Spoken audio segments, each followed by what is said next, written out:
Hello बच्चों, let's read this question. The body cools from 60 degree to 50 degree Celsius in 10 minutes. If the room temperature is 25 degree Celsius and assuming Newton's law of cooling to hold good, find the temperature of the body at the end of next 10 minutes.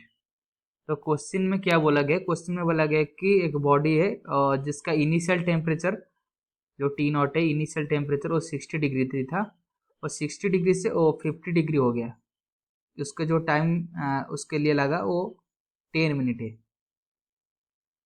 और room जो temperature है उसको TS मान लीजिए, room temperature वो कितना है 25 degree Celsius है।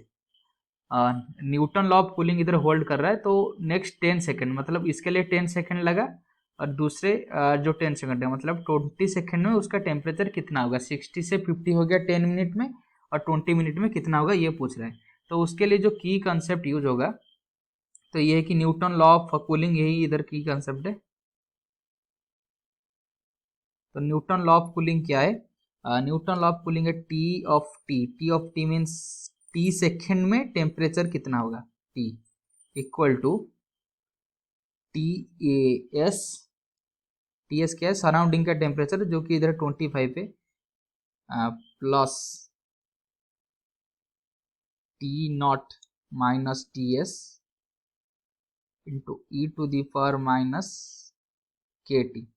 तो K कांस्टेंट है, T इधर टाइम है, मतलब अगर इधर T टाइम पुट करेंगे तो T टाइम पे इधर T टेम्परेचर आएगा। TS सराउंडिंग का टेम्परेचर है जो फिक्स होगा, T0 उसका इनिशियल टेम्परेचर है और TS सराउंडिंग का टेम्परेचर है। K इधर एक कांस्टेंट है जिसको हमको इधर इस क्वेश्चन के लिए पता नहीं। तो अगर हमारे पहले कंडीशन में देखेंगे, ठीक है, तो फर्स्ट केस में अगर देखेंगे, फर्स्ट केस में क्या हुआ, 60 डिग्री था इनिशियल T0, ये T0 है, ये T हो गया कितना 50 डिग्री हो गया, सेल्सियस में 50 डिग्री हो गया। और इसके लिए जो टाइम लगा वो कितना लगा, 10 मिनट लगा। और सराउंडिंग का टेम्परेचर कितना है, सराउंडिंग का टेम्परेचर 25 है। इसका मतलब T एट 10 सेकेंड कितना है, 50 डिग्री है। इसका मतलब 50 डिग्री इक्वल टू सराउंडिंग का टेम्परेचर जो कि 25 plus initial temperature 60 minus surrounding का टेम्परेचर 25 इंटू e⁻ -k जो कि हमको पता नहीं है, इंटू टाइम कितना लगा, 10 सेकेंड लगा, क्योंकि T at 10 second equal to 50 degree है। दैट इम्प्लाइज हम इधर k का वैल्यू निकल सकते हैं। इसको हो जाएगा 50 minus 25 equal to 25 equal to 60 minus 25 equal to 35 e⁻ -10k। That implies e⁻ -10k ये होगा 25/35 इक्वल टू 5/7। दैट इम्प्लाइज अगर दोनों साइड में लगातार ले जाएंगे तो ये हो जाएगा 10k equal to ln 5/7। That implies k का वैल्यू इधर आ जाएगा -1/10 ln 5/7।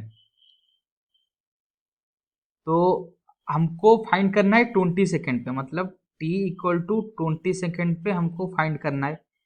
दैट इम्प्लाइज उसी फॉर्मूला को दोबारा यूज करेंगे, t 20 में TS जो कि है 25 सराउंडिंग का टेम्परेचर डायरेक्ट लिखता हूँ, plus initial temperature 60 minus 25 into e⁻ k के वैल्यू हमको ऑलरेडी पता हो गया है अभी, -1/10 ln 5/7।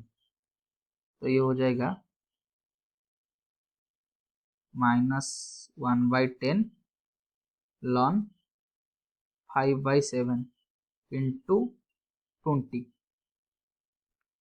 तो ये हो जाएगा कितना, 25 प्लस ये हो जाएगा 35 इंटू e⁻, ये माइनस माइनस कैंसिल हो जाएगा, 1/10 20, तो ये हो जाएगा 2 ln 5/7।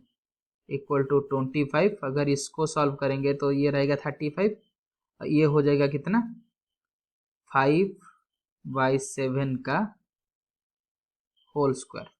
तो ये हो गया 25 प्लस 35 इंटू 5/7 का होल स्क्वायर, जो कि हो जाएगा 17.85। ये हो जाएगा कितना 42.85 डिग्री सेल्सियस। तो टी टेम्परेचर एट 20 सेकेंड हो जाएगा कितना 42.85। इसको अगर देखेंगे तो ऑप्शन ए में है 42.85, जो कि सही आंसर है। I hope you have understood this question. Best of luck.